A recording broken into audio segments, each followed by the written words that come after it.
Hello dear student, आप सभी का एक बार फिर से स्वागत है छत्तीसगढ़ मध्य प्रदेश और आप सभी हिंदी मीडियम विद्यार्थियों के इस सबसे भरोसेमंद यूट्यूब चैनल देव एजुकेयर। और आज के होने वाले इस धमाकेदार बेहतरीन और जबरदस्त सेशन में प्यारे बच्चों पिछले दो अध्यायों के माध्यम से जैसे कि हम लोग क्या कर रहे थे, अकाउंट में अपना बेस क्लियर कर रहे थे, तो अब बारी आती है उसमें रंगत करने की। जैसे कि आप लोग जानते होंगे कि जब भी कोई मिस्त्री कार्य करता है किसी भी मकान को क्या करने के लिए, बिल्डिंग को खड़ा करने के लिए, तो उसमें क्या चीजें होती हैं, सबसे पहले बेस क्लियर होता है, उसके बाद क्या किया जाता है, रंगत किया जाता है। ठीक उसी प्रकार से आप लोगों का जैसे कि मैंने क्या किया, बेस क्लियर किया, अब क्या करेंगे हम लोग, रंगत करेंगे। मतलब ईंट की चढ़ाई करने वाले हैं उस बेस पर, जैसे कि इस सेशन के माध्यम से होने वाला है। और आज का जो ये सेशन होगा प्यारे बच्चों, मैं बता दूं, बहुत ही धमाकेदार होने वाला है। क्यों सर? तो उसके पीछे का रीजन यूं है कि आप लोगों को कुछ प्रैक्टिकल्स की ओर लेके चलने वाला हूं। जैसे कि पिछले दो सेशंस में हमने क्या अध्ययन किए थे, केवल थ्योरी और थ्योरी अध्ययन किए थे। लेकिन बेटा मैं बता दूं, इस अध्याय के माध्यम से हम लोग प्रैक्टिकल्स की ओर जाने वाले हैं, प्रैक्टिकल्स बना बना करके देखने वाले हैं, जो कि मेरा पसंदीदा टॉपिक है। क्यों? ये जो है बेटा मैं बता दूं, मेरे स्कूल के दिनों से ही मेरा पसंदीदा टॉपिक रहा है, जिसमें मैं क्या करता था, जितने भी प्रैक्टिकल्स के क्वेश्चंस हुआ करते थे, जितने भी प्रैक्टिकल्स के सवाल हुआ करते थे, उन सारे के सारे सवालों को मैं बना के अपने टीचरों से चेक करवाता था। जो नहीं बनता था उनको भी बनाने का प्रयास करता था, जब तक कि वो ना बने। ठीक है? तो ये मेरा स्कूल के दिनों से ही पसंदीदा टॉपिक रहा है। कौन सा सर? प्रैक्टिकल्स। ठीक है? तो आप लोगों को अब प्रैक्टिकल्स की ओर लेके चलूंगा कि कोई भी व्यवसाय जो होता है वो किस तरीके से अपने खातों को तैयार करता है, उन सारी चीजों की ओर लेके चलूंगा और बताऊंगा आप लोगों को कि प्रैक्टिकल्स कैसे किए जाते हैं बेटा। और मैं बता दूं, जब आप अकाउंट के स्टूडेंट हो तो बच्चों, कुछ कैलकुलेशंस ऐसे होते हैं जिनको मैं आप लोगों को यूं चुटकियों में करना सिखाऊंगा। आपके जो बगल में बैठा बच्चा रहेगा ना, वो भी सोच में पड़ जाएगा कि साले ने इतना जल्दी कैलकुलेशंस कैसे कर लिया भाई, है ना? तो आप लोगों को यू चुटकियों में कैलकुलेशंस करना भी सिखाऊंगा आने वाले अध्यायों में। ठीक है? आने वाले सेशनों में। ठीक है? तो आइए चलते हैं आज के इस धमाकेदार सेशन की ओर और करते हैं कुछ धमाकेदार शोज, बिगिनिंग ऑफ शोज के माध्यम से। ठीक है? तो आइए, कक्षा 11वीं में ही हम क्या करने वाले हैं, लेखा शास्त्र हिंदी मीडियम है भैया हमारा। ठीक है? तो इसी हिंदी मीडियम की क्लास में हम क्या करने वाले हैं, अध्याय 3 लेकर के आया हूं आप लोगों के लिए, जिसमें होगा यू व्यवसायिक सौदों का लेखांकन भाग 1। तो ये व्यवसायिक सौदों का लेखांकन क्या है सर जी? तो बेटा मैं बता दूं, व्यवसायिक सौदों का लेखांकन से तात्पर्य है कि व्यापार में होने वाले व्यापारिक लेन देनों से है, कि आप अपने व्यापार में होने वाले व्यापारिक लेन देनों को किस तरीके से, किन समीकरणों की मदद से क्या करते हो, लेखा पुस्तकों में लिखते हो। ठीक है? उनके बारे में आज जानने वाले हैं। तो फंडा तो बहुत अच्छा है भैया कि आज हम लोग क्या करने वाले हैं, प्रैक्टिकल्स की ओर जाने वाले हैं। ठीक है? तो आइए चलते हैं। सबसे पहले हम लोग जानेंगे कि लेन देनों का प्रारंभ कैसे होता है। तो यहाँ जैसे कि मैंने आप लोगों को पिछले अध्यायों में भी बताया है कि लेन देन दो पक्षों के बीच होने वाले माल, मुद्रा या सेवा के आदान प्रदान को कहते हैं। ठीक उसी प्रकार से यहाँ आज भी बोला गया कि लेन देनों का आरंभ या प्रारंभ जो होता है, ठीक है, माफ करिएगा, यहाँ पास लिखा हुआ है लेन देनों का प्रारंभ, मैंने बोला आरंभ। ओके? तो यहाँ पास बोला गया दो पक्षों के बीच होने वाले मुद्रा, माल या सेवा के आदान प्रदान को हम क्या कहते हैं, लेन देन कहते हैं, व्यवहार कहते हैं, या फिर कहते हैं व्यापारिक सौदा कहते हैं। जैसे कि हम लोग पढ़ रहे हैं व्यापारिक सौदों का या व्यवहारिक सौदों का, व्यवसायिक सौदों का लेखांकन। ठीक है? तो यहाँ पास हुआ यू कि दो पक्षों के बीच में, दो लोगों के बीच में क्या होता है, मुद्रा, माल या सेवा का आदान प्रदान होता है। उसी को तो हम क्या कहते हैं बेटा, व्यापारिक लेन देन कहते हैं, व्यापारिक व्यवहार कहते हैं, व्यापारिक सौदा कहते हैं, है ना? आइए और जानते हैं, व्यवसायिक लेन देनों को हिसाब की पुस्तकों में लिखा जाता है। क्या होता है, व्यवसाय के जो भी लेन देन होंगे बेटा, उसको हिसाब किताब की पुस्तकों में क्या किया जाता है, लेखाबद्ध किया जाता है, लिखा जाता है। जैसे कि मैं आप लोगों को बेस क्लियर करते हुए ही बताया था कि इनके कुछ नियम और सिद्धांत होते हैं, जिसके बेस पर क्या किया जाता है बच्चों, उनको, लेन देनों को पुस्तकों में लिखा जाता है। ठीक है? जैसे कि यहाँ पास बोला गया फिर से, व्यवसायिक लेन देनों को क्या किया जाता है, हिसाब की पुस्तकों में लिखा जाता है। और ये लेखांकन के ही मूल प्रलेख कहे जाते हैं, जिनको हम क्या कहते हैं, लेखांकन के मूल प्रलेख कहते हैं सर जी। ठीक है बेटा? क्या कहेंगे उसको, लेखांकन के मूल प्रलेख कहते हैं। किसको सर, जिन व्यवहारिक सौदों को हम क्या करते हैं, पुस्तकों में लिखते हैं, हिसाब किताब की पुस्तकों में लिखते हैं, उनको लेखांकन के मूल प्रलेख कहते हैं। ठीक है, मूल प्रलेख कहते हैं। जैसे कि हमारे पास क्या है सर, नगद पत्रक हो जाते हैं, बीजक हो जाते हैं, रसीद हो जाते हैं, डेबिट नोट, क्रेडिट नोट, जमा पर्ची, चेक इत्यादि जो होते हैं लेखांकन के प्यारे बच्चों मूल प्रलेख कहे जाते हैं। क्या कहे जाते हैं सर, लेखांकन के मूल प्रलेख कहे जाते हैं। क्या बात है सर, तो इसके बारे में भी तो बता दो सर। बेटा जैसे कि मैंने आप लोगों को बताया था कि भैया किसी भी लेन देन को प्रमाणित करने के लिए जो प्रपत्र तैयार किया जाता है उसको हम क्या कहते थे, प्रमाणक कहते थे। वही प्रमाणक तो बताया गया बेटा कि नगद पत्रक आपके बीच में होने वाले मुद्रा माल या सेवा के आदान प्रदान को प्रमाणित करने का जो प्रपत्र होता है उसी को हम प्रमाणक कहते हैं। जैसे कि यहाँ पास नगद पत्रक के रूप में वहां पास जारी किया गया, बीजक के रूप में, रसीद के रूप में, डेबिट नोट, क्रेडिट नोट, जमा पर्ची, चेक इत्यादि के रूप में आपको क्या कर दिया जाता है, इशू किया जाता है। ठीक है, यही क्या है आपके लिए लेखांकन के मूल प्रलेख हैं बेटा। ठीक है, और जानते हैं ये कि आखिर लेखांकन समीकरण का अर्थ क्या है, जिसको आज हम लोग सीखने वाले, प्रैक्टिकल करके आप लोगों को दिखाने वाला हूं। ठीक है, तो आइए लेखांकन समीकरण का अर्थ क्या होता है उसके बारे में जानते हैं। लेखांकन समीकरण से तात्पर्य है प्यारे बच्चों कि किसी भी व्यापारिक या गैर व्यापारिक संस्था, क्या सर, किसी भी व्यापारिक या गैर व्यापारिक संस्था की कुल संपत्तियों का योग जो होता है उनके दायित्व के योग के बराबर होने चाहिए। जैसे कि मैंने आप लोगों को दायित्व के बारे में भी बताया था कि कोई भी व्यक्ति की जितनी संपत्ति होती है, व्यापारिक संस्था हो गैर व्यापारिक संस्था हो, ये मैटर नहीं करेगा।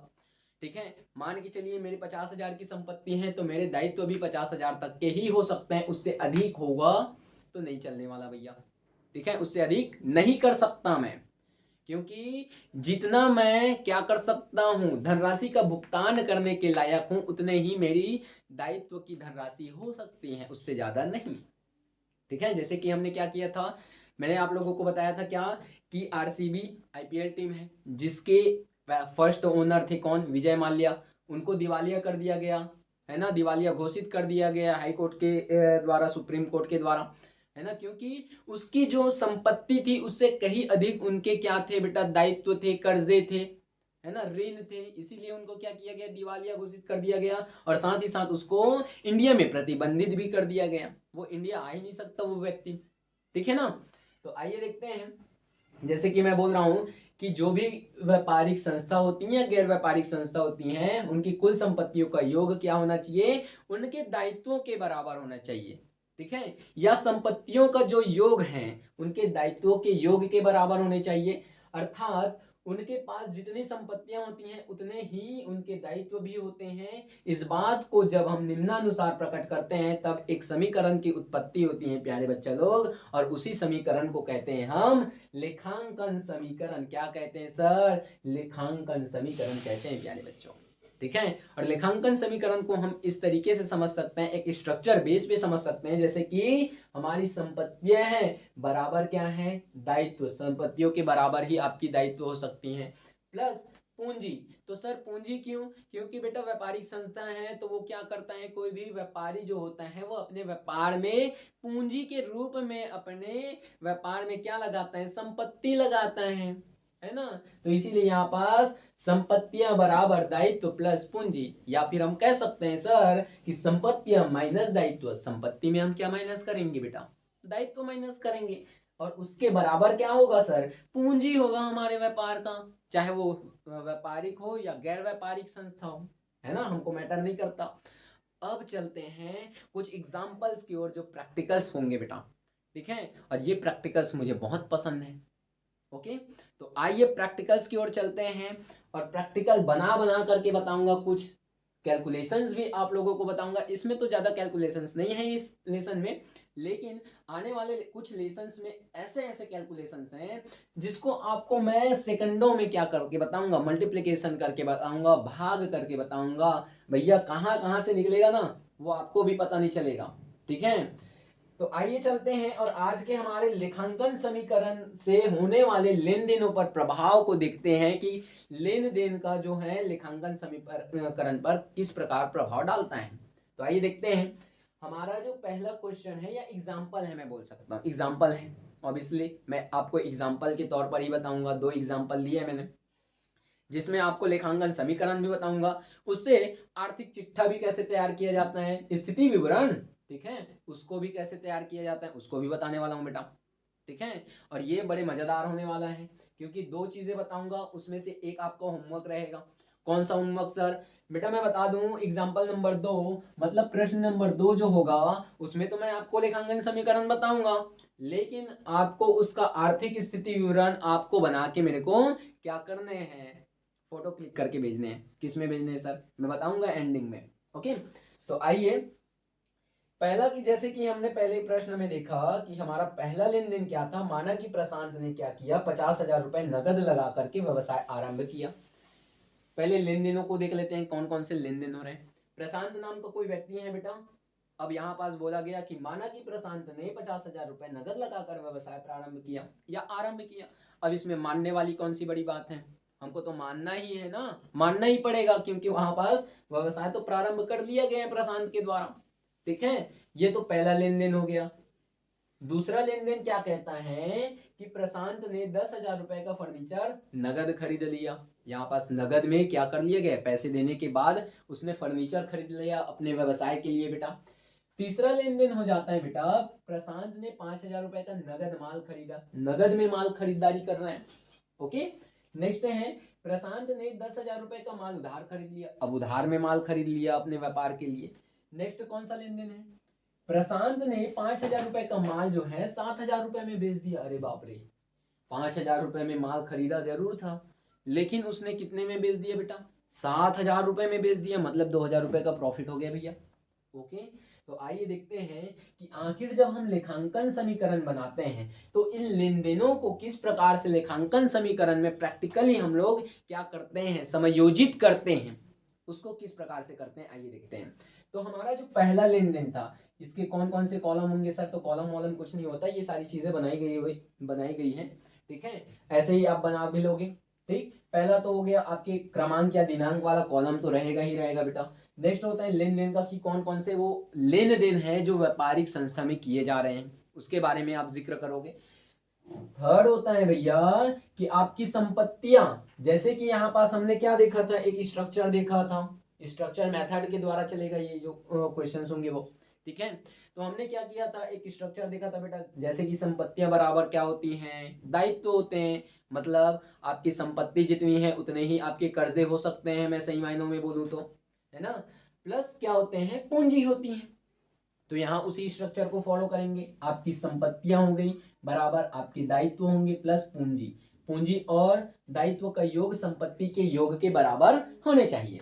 ओके, तो यहाँ पास पहला लेन देन क्या था कि भैया 50,000 रुपए नगद लगा करके प्रशांत भैया ने क्या किया था, व्यवसाय प्रारंभ कर दिया था।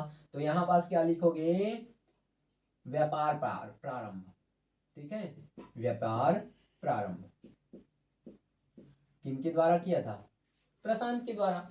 कितना रुपए लगाया था, 50,000 रुपए रोकड़ के रूप में लगाया गया था बेटा। कितना रुपए, 50,000 रुपए प्रशांत भैया ने रोकड़ के रूप में यहाँ पास अपने व्यवसाय में लगाया था, ठीक है बेटा। तो यहाँ पास आपकी संपत्ति साइड तो ठीक है, 50,000 रुपए रोकड़ के रूप में है, ओके, 50,000 रुपए। लेकिन आप, मैंने बोला कि संपत्ति का योग जो होगा आपके दायित्व और पूंजी के योग के बराबर होने चाहिए। तो यहाँ पास बराबर तो लिख लूंगा मैं, लेकिन कौन से पक्ष में लिखूं बेटा, दायित्व की पूंजी। तो यहाँ पास मैं बता दूं बच्चों, जिस प्रशांत भैया ने क्या किया था, व्यापार में अपनी पूंजी लगाई थी, अपना पैसा लगाया था व्यापार को संचालित करने के लिए, प्रारंभ करने के लिए बेटा, ठीक है। तो वो जो पैसे थे वो उस व्यापार में पूंजी के रूप में एक दायित्व के रूप में स्थापित है, ठीक है। तो यहाँ पास पूंजी जो होगा वो प्रभावित होगा 50,000 रुपयों से, ठीक है, पूंजी के रूप में व्यापार में स्थित है, जमा है, ये बोल सकते हैं। दूसरा जो लेन देन था प्यारे बच्चों, वो क्या था कि प्रशांत भैया ने 10,000 रुपए का फर्नीचर नगद खरीद लिया था। अब यहाँ पास बड़ी एक चीज समझने वाली बात है।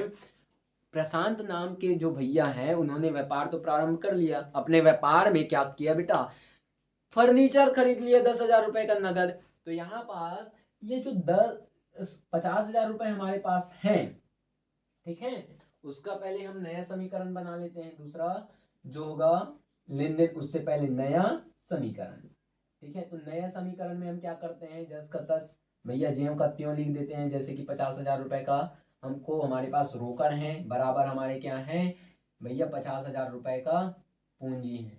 ओके, इतना तो क्लियर है।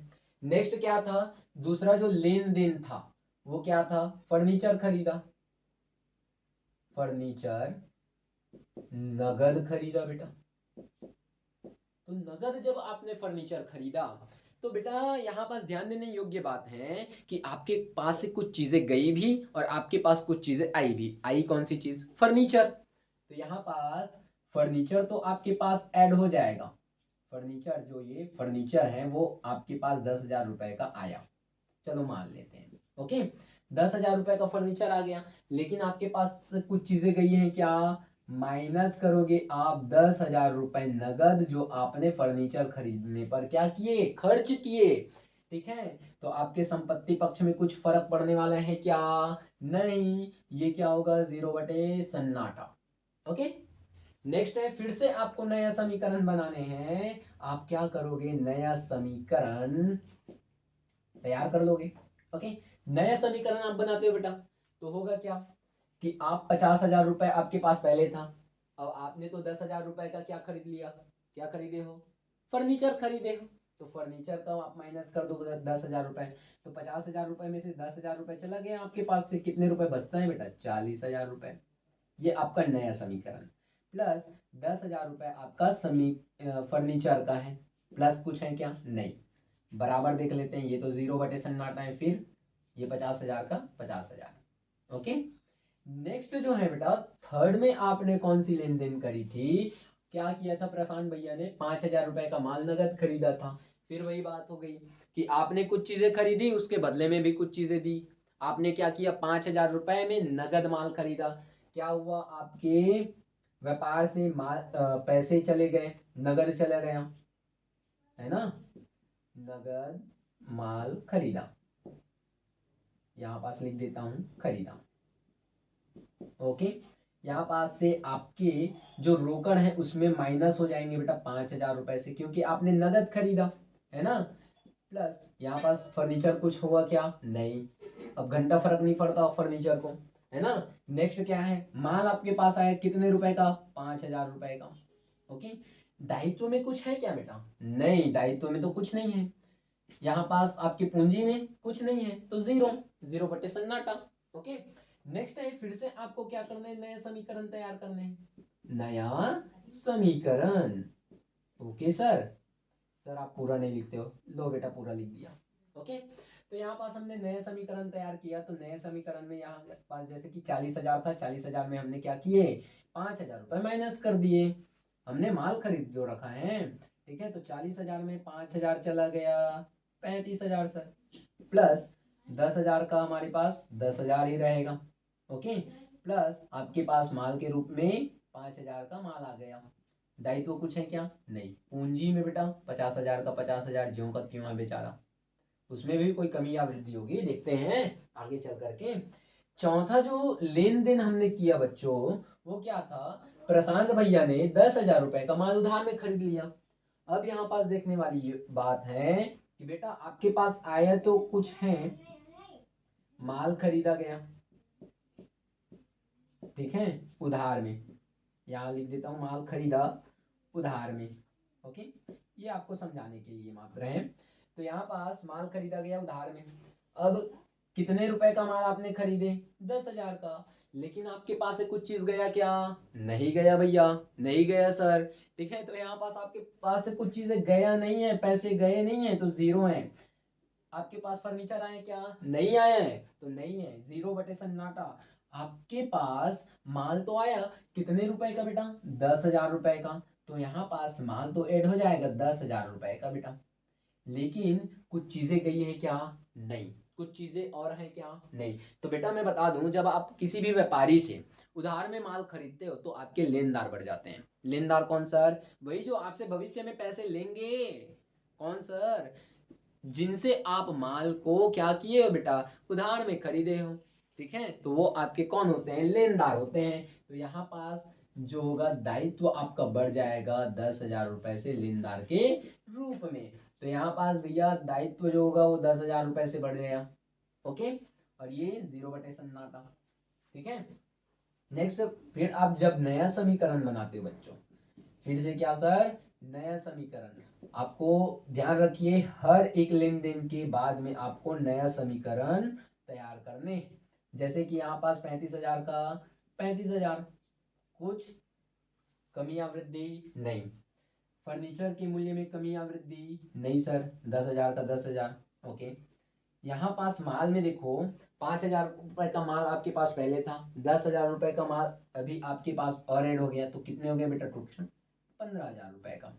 ओके, नेक्स्ट है आपके दायित्व कितने के बढ़ गए? 10,000 रुपए के बढ़ गए।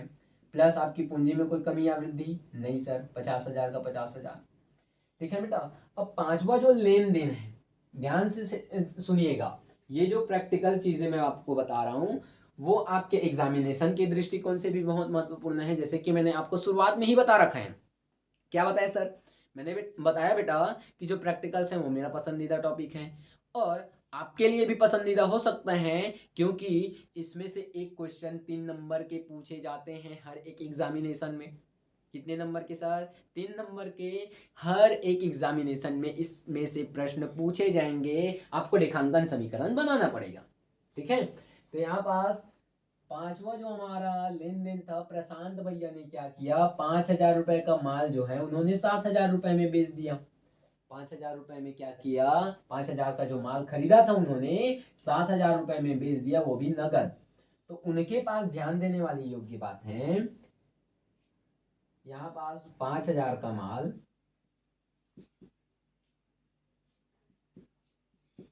7,000 में है ना बेटा? 7,000 में नगद बेचा।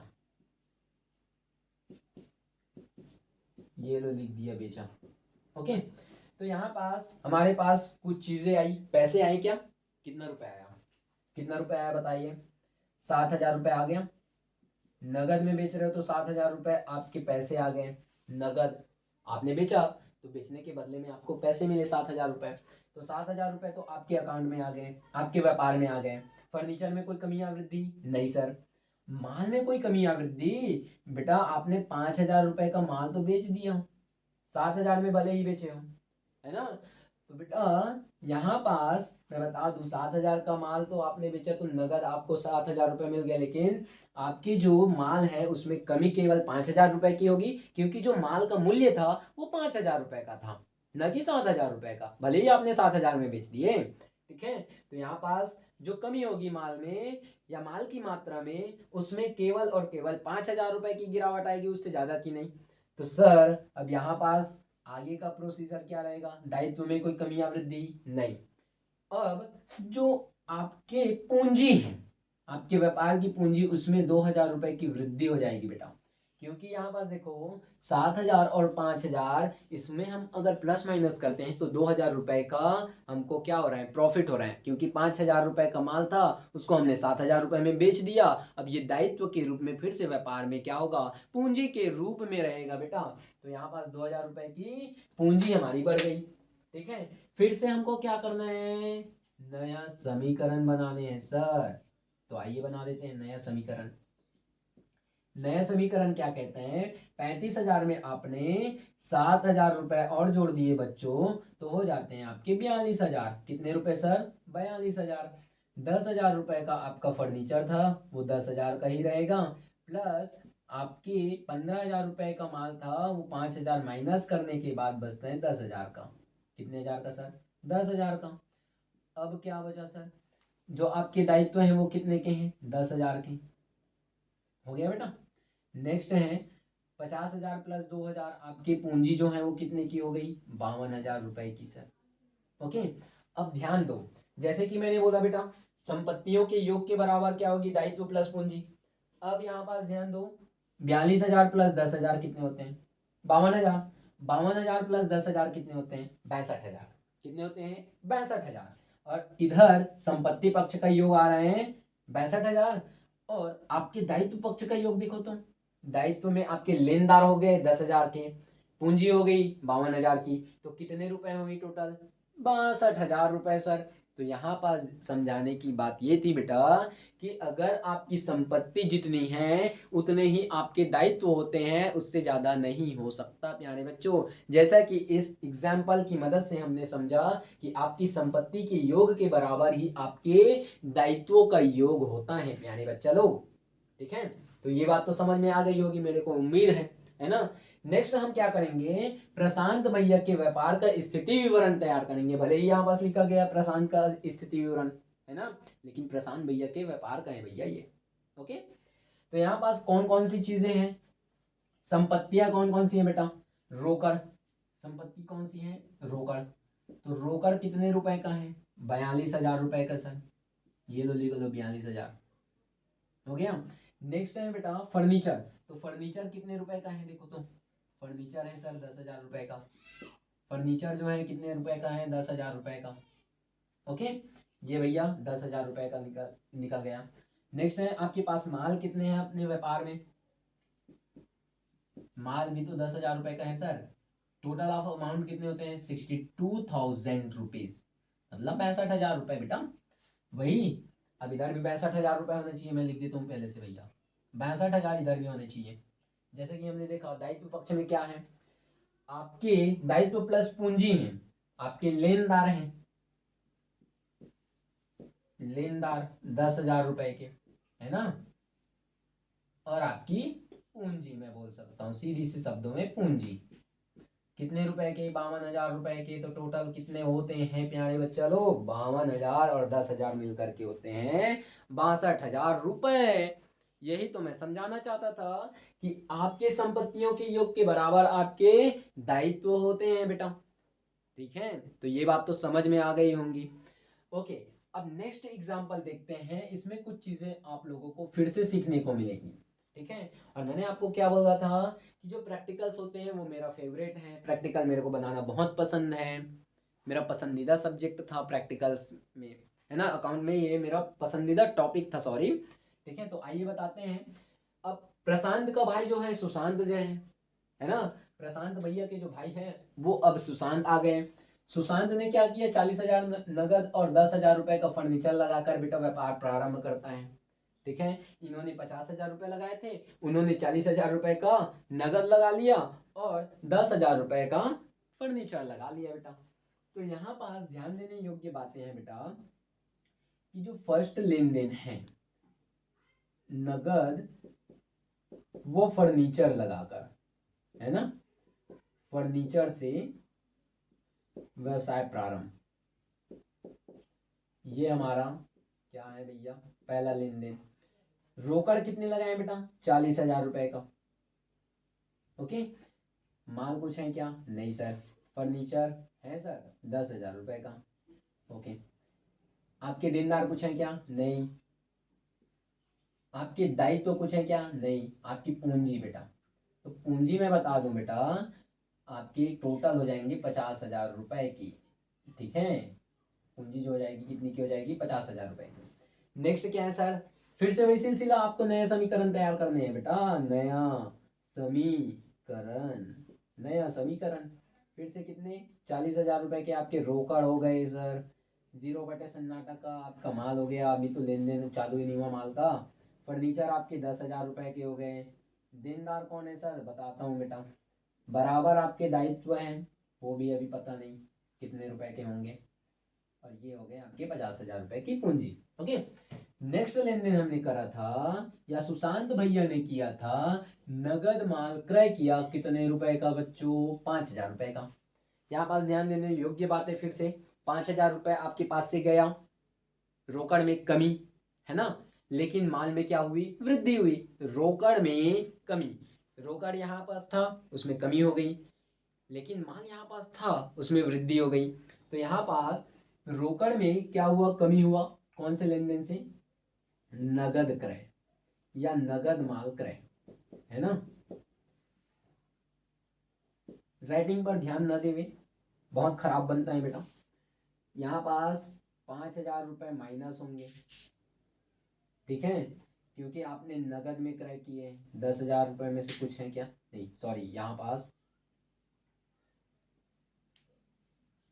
आपकी प्लस हो जाएंगे 5,000 रुपये का माल, है ना।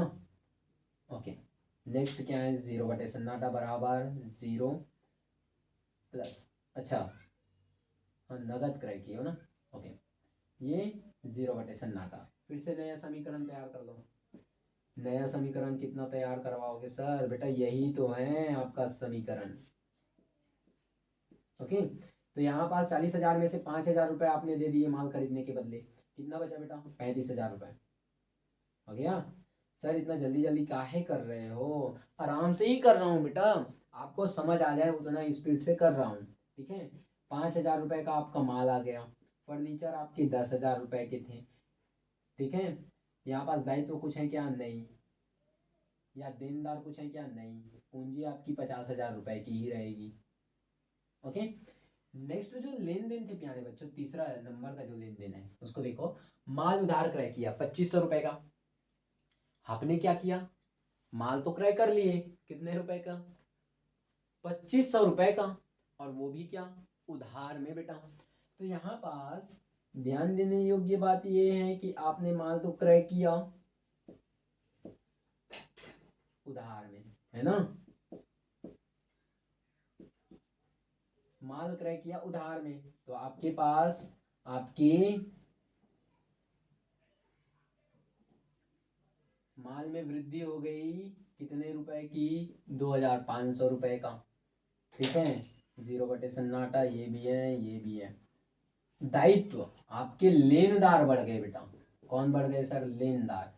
स्पेस छोटा है इसीलिए आपको समझ में नहीं आ रहा होगा, लेकिन मैं उम्मीद करूंगा आपको क्लियरिटी के साथ दिख रहा होगा बेटा, है ना। आप जूम करके देख सकते हो भैया, ठीक है। तो यहाँ पास 2,500 रुपये से आपके लेनदार बढ़ जाते हैं बेटा, ओके, पूंजी में कोई कमी या वृद्धि नहीं। ओके, फिर से आपको नया समीकरण तैयार करने हैं, नया समीकरण, सर बार बार नया समीकरण, हाँ बेटा जितनी बार लेन देन करोगे उतना बार नया समीकरण बनाओगे। 35,000 रुपये का आपका क्या था, रोकड़ था। 5,000 रुपये का माल था आपके पास, लेकिन 2,500 का और जुड़ गया, कितने का हो गया, 7,500 का। कैसे कैसे सर, बेटा फटाक से जोड़ा करो, मैं आपको बता रहा हूँ ना। 10,000 रुपये की आपकी पूंजी सॉरी फर्नीचर था, देनदार अभी तक कुछ है नहीं, यहाँ पास दायित्व आपके 2,500 रुपये के हो गए हैं, आपकी 50,000 रुपये की पूंजी है। ओके, नेक्स्ट क्या है सर, चौथा लेन देन देख लेते हैं। आपने क्या किया, माल तो बेचा 2,000 रुपये का, ठीक है, नगद में, लेकिन उधार में भी बेचे हो 2,500 रुपये का। नगद में आपने माल बेचा 2,500 का, यहाँ पास लिख देता हूँ नगद व उधार, नगद में व उधार में,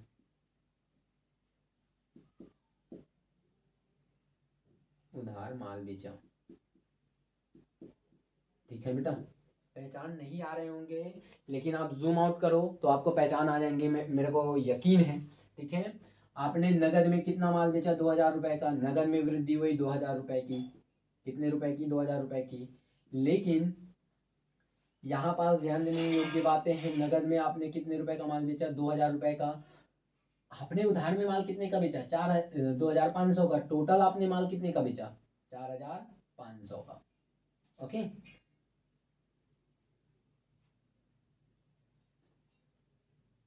अच्छा सही कर रहा हूँ ना, 4,500 रुपये का माल आपने बेच दिया।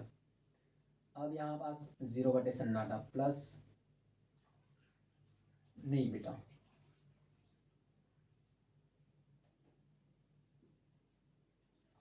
नगद में तो आपने बेचे हैं बेटा, लेकिन माल तो बेचे हैं, लेकिन 2,500 का उधार में बेचे हो और 2,000 का नगद में बेचे हो, तो 2,000 रुपये का जो होगा बेटा वो क्या होगा, वो तो माल घटेगा, 2,000 रुपये का जो माल है वो घटेगा। लेकिन आपके देनदार जो होंगे आपके संपत्ति के रूप में 2,000 रुपये 2,500 रुपये से बढ़ जाएंगे, क्योंकि आपने उधार में किसी को माल बेचे हैं, तो आपके जो देनदार हैं वो आपकी संपत्ति कही जाती है। देनदार क्या कही जाती हैं? संपत्ति। यहाँ पास लिखा है ना देनदार, संपत्ति है आपकी। तो यहाँ पास जो माल के एवरेज में है क्या होगा? संपत्ति के रूप में आपके पास क्या हो जाएगा? 2500 रुपए से बढ़ जाएगा बेटा आपका जो देनदार होगा वो, लेकिन आपका जो माल होगा वो 4500 रुपए से सॉरी माइनस हो जाएगा। ठीक है, 4500 रुपए से क्या होगा? माइनस हो जाएगा। यहाँ पास फिर से बता रहा हूँ, नगद व उधार में आपने माल बेचा, नगद कितने का बेचा? 2000 रुपए का। 2000 रुपए की आपकी रोकड़ में वृद्धि हुई है ना, रोकड़ यहाँ थी तो वहां चली गई ऊपर 2000 रुपए से। आपके माल में क्या हुआ? आपने टोटल 2000 प्लस 2500 मतलब 4500 का माल बेच दिया, तो आपके क्या हुआ? माल यहाँ था वो और नीचे गिर गया है ना। अब हुआ यूं कि फर्नीचर में कोई कमी या वृद्धि तो नहीं है। देनदार जो आपके संपत्ति हैं, मैं बता दूं संपत्ति के रूप में देखी जाती हैं देनदारों को। लेनदार तो आपके दायित्व होते हैं, लेकिन देनदार जो होते हैं आपकी संपत्ति होती हैं, क्योंकि होता यूं है कि देनदार के द्वारा निकट भविष्य में आपको पैसे देने की उम्मीद बनी रहती है। ठीक है, क्योंकि आपने माल उसको उधार में दिए हैं तो वो क्या करेगा? भविष्य में आपको पैसे कोई भुगतान करेगा बेटा। ठीक है, तो यहाँ पास 2500 रुपए से आपके देनदार बढ़ जाएंगे संपत्ति के रूप में बेटा। ठीक है, आपके लेनदार में कोई कमी या वृद्धि नहीं, पूंजी में कोई कमी या वृद्धि नहीं सर। ठीक है, फिर से नया समीकरण, नया समीकरण। ओके सर, देखते हैं। नए समीकरण में होगा यू कि 35,000 प्लस 2000 कितने होते हैं मुन्नो? 37,000 सर। प्लस 7,500 में आपने 4500 का माल बेच दिया, माइनस हो गया वो, कितने रुपए के बच गए? 3000 रुपए के सर। प्लस 10,000 रुपए की आपकी क्या थी भैया? फर्नीचर था। 2500 रुपए आपके लेनदार हो गए, 2500 रुपए आपके देनदार हो गए। देनदार और लेनदार दोनों एक ही हो गए भैया। और यहाँ 50,000 रुपए का, इसको मैं तिरछा लिख रहा हूँ बेटा, 50,000 रुपए। ओके, नेक्स्ट जो होगा वो नेक्स्ट लेन देन है यू कि आपने ये चौथा लेन देन कर लिया, कमीशन के प्राप्त हुए 1000। यहाँ पास बेटा कमीशन के रूप में आपको प्राप्त होते हैं, आपको रोकड़ प्राप्त होता है, कमीशन के प्राप्त। ठीक है, कमीशन के प्राप्त क्या हो रहे हैं सर? 1000 रुपए आपको नगद प्राप्त हो रहे हैं, ये प्लस हो जाएंगे। प्लस आपके माल में कोई कमी या वृद्धि नहीं, फर्नीचर में कोई कमी या वृद्धि नहीं, देनदार में कमी या वृद्धि नहीं, यहाँ दायित्व में कमी या वृद्धि नहीं, आपके पूंजी में कोई कमी या वृद्धि नहीं बेटा।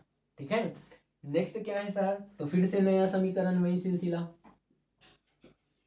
सॉरी बेटा, एक सेकेंड, आपकी पूंजी में कोई कमी या वृद्धि हुई है, यहाँ पास आपको कमीशन के रूप में 1000 प्लस हो रहे हैं, तो आपकी पूंजी में भी 1000 रुपए प्लस हो जाएगा। 1000 रुपए प्लस होगा आपकी पूंजी में, क्योंकि वो आपके दायित्व हो जाएंगे फिर से। ठीक है, यहाँ पास नया समीकरण तैयार कर लेते हैं। ठीक, नेक्स्ट क्या है? आपने क्या किया? 37,000 में 1000 जोड़ दिए, 38,000 हो गए। आपके पास पैसों का भरमार होता चला जा रहा है। देखो 3000 रुपए के आपके माल थे, 10,000 रुपए के आपकी फर्नीचर थे, कमी और वृद्धि नहीं हुई है। देनदार आपके 2500 के थे। आपके कौन है सर? और बेटा मैं बता दूं 2500 के आपकी लेनदार भी हैं, और यहाँ पास 51,000 रुपए के आपके कौन हो गए? पूंजी हो गई। ठीक, अब नेक्स्ट लेन देन होगा जो 6वां नंबर का लेन देन है, उसको देखते हैं। मुनीम को 600 रुपए वेतन के दिए, आपने क्या किए? नगद वेतन के दे दिए बेटा 600 रुपए का। क्या किए सर? वेतन के दे दिए 600 रुपए का। तो यहाँ पास बेटा कोई कमी या वृद्धि हो रही है क्या? जी सर, हो रहा है। वेतन दिए मुनीम को, है ना, 600 रुपए की कमी हो गई आपके रोकड़ में, नगद दे रहे हो तो। माल में कोई कमी या वृद्धि नहीं, फर्नीचर में, देनदार में, लेनदार में नहीं सर। लेकिन यहाँ पास देखो वेतन के रूप में दे रहे हो, जैसे कि यहाँ पास हमको कमीशन मिला तो हमारे पूंजी में वृद्धि हुई, ठीक उसी प्रकार से जब हम वेतन दे रहे हैं तो हमारे पूंजी में कमी हो जाएगी बेटा, प्लस यहाँ माइनस हो जाएगा 600 रुपए। ओके, ठीक है सर। ओके, तो यहाँ पास फिर से नया समीकरण,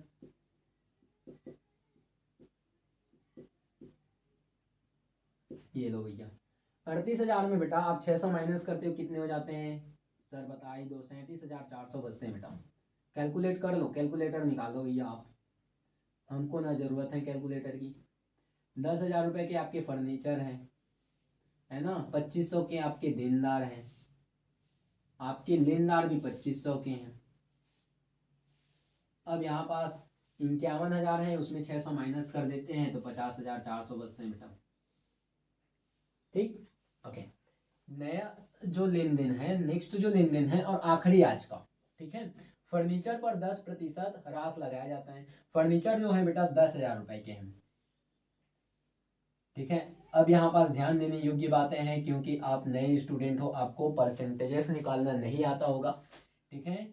मैं आपको एक ट्रिक भी बताऊंगा, ठीक है।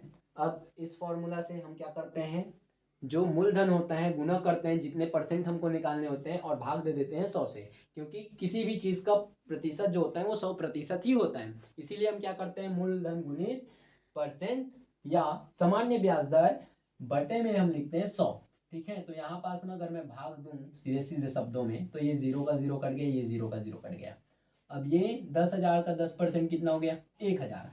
अब इसी को बेटा मैं अगर ये कहूँ कि 10,000 का यदि आपको 10% निकालने हैं प्यारे बच्चों, तो आपको एक 0 गोलगप्पे की तरह खा लेने हैं। क्या करने हैं सर, गोलगप्पे की तरह खा लेने हैं। तो आपको देखो 1,000 रुपए 10% के रूप में निकल करके आ गया, है ना।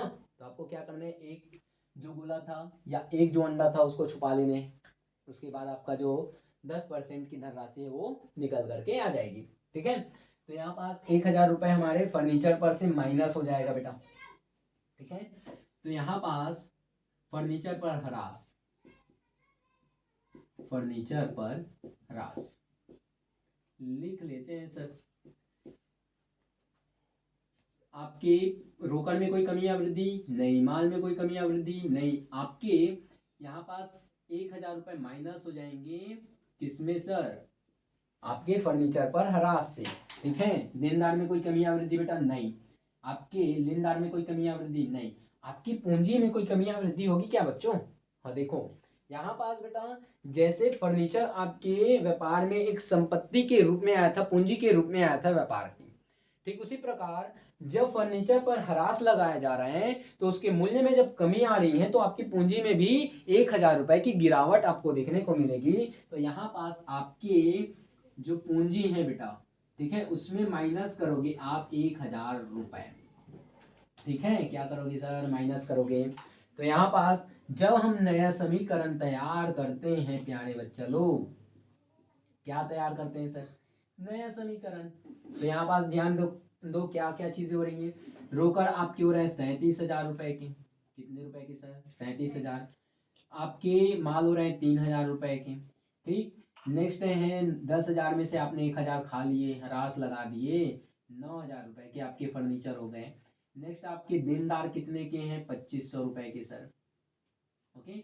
बराबर आपके दायित्व लेनदार आपके 2,500 के हैं, प्लस आपकी पूंजी कितने की है, आपने 1,000 रुपए मूल्य ह्रास के तौर पे दे दिए। तो यहाँ 50,000 में 50,400 में 1,000 माइनस कर दो बेटा, होता है 49,400, ठीक है। 49,400 की धनराशि होती है। अब इसको कैलकुलेट कर ले क्या कि कितनी धनराशि हो रही है, कि संपत्तियों के योग के बराबर बच्चों हमारे जो दायित्व और पूंजी है वो आ रहा है कि नहीं। जैसा कि हम देखते आ रहे हैं कि संपत्तियों के योग के बराबर ही आपके व्यापार के दायित्व होते हैं। तो आइए देखते हैं, एक नजर डाल लेते हैं कि 37,000 प्लस 3,000 में करता हूं तो होता है बच्चों 40,000 रुपए। 37,000 प्लस 3,000 40,000, प्लस 9,000 कर दूं तो 49,000 सर, कितने होते हैं 49,000, यहाँ पर सॉरी 37,400 थे, 37,400 प्लस 3,000 होते हैं आपके 40,400। अब यहाँ पास अब मैं क्या करूं, 9,000 ऐड कर दूं तो हो जाएंगे 49,400, कितने हो गए सर 49,400। यहाँ पास लिख लेता हूँ भैया, भूल ना जाऊं, ठीक है। 49,400 हो गए। अब उसमें हमने ऐड कर दिए कितने बेटा, 2,500 रुपए। 2,500 रुपए हमने ऐड करे तो कितने हो गए बेटा, यहाँ पास यदि हम 2,500 रुपए ऐड करते हैं तो हो जाते हैं क्या 51,100 रुपए, टोटल हो जाते हैं 51,100 रुपए की धनराशि आपके सॉरी 900, 51,900 की धनराशि हो जाती है आपके संपत्ति पक्ष में। और उतना ही इधर हो रहा है क्या, देखो तो 49,400 इधर भी हो रहा था, 2500 इधर भी हो रहा है, उधर भी हो रहा है। मतलब सेम है कि 51,900 की जो धनराशि है वो संपत्तियों का योग भी है और आपके दायित्व और पूंजी का योग भी आ रहा है 51,900 रुपए प्यारे बच्चों।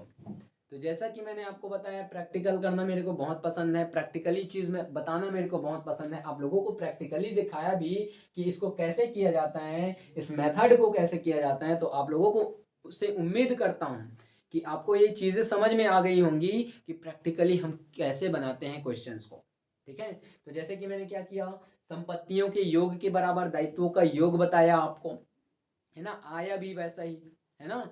तो प्यारे बच्चों, जैसा कि मैंने आपको शुरुआत में ही कहा था कि जैसे मैं एग्जाम्पल नंबर 2 या प्रश्न नंबर 2 उसका लेखांकन समीकरण तो बताऊंगा, लेकिन आपको क्या करना है, जैसे कि मैंने प्रशांत भैया के व्यापार का आर्थिक चिट्ठा बनाया था, आर्थिक स्थिति विवरण, ठीक उसी प्रकार से आपको ये सुशांत भैया का, ये जो सुशांत भैया है उसके व्यापार के लेखांकन समीकरण के मद्देनजर आपको क्या करने हैं, स्थिति विवरण तैयार करने के हैं। और तैयार करके प्यारे बच्चों क्या करने हैं, 98936590, मेरी राइटिंग खराब है बेटा, 6 इस नंबर पर व्हाट्सअप करने हैं। कमेंट के थ्रू भी कर सकते हो या इस नंबर पर आप व्हाट्सअप कर सकते हो 9893659006 पर। ठीक है प्यारे बच्चों, तो उम्मीद करता हूँ आप लोगों को ये सेशन बहुत पसंद आया होगा, प्रैक्टिकल्स बहुत पसंद आए होंगे। ठीक है, और ये सारी चीज़ें आप लोगों को बहुत समझ में आ गई होंगी। तो प्यारे बच्चों, और मिलता हूँ अगले सेशन में ऐसे ही प्रैक्टिकल्स के साथ, और आप लोगों से उम्मीद करता हूँ कि आप लोग भी कुछ ना कुछ प्रैक्टिकल्स की क्वेश्चंस करके देखोगे घर में बैठ करके। ठीक है, तो इसी उम्मीद के साथ विदा दीजिए मुझे और चलते हैं किसी नेक्स्ट सेशन की ओर। तब तक के लिए जय हिंद।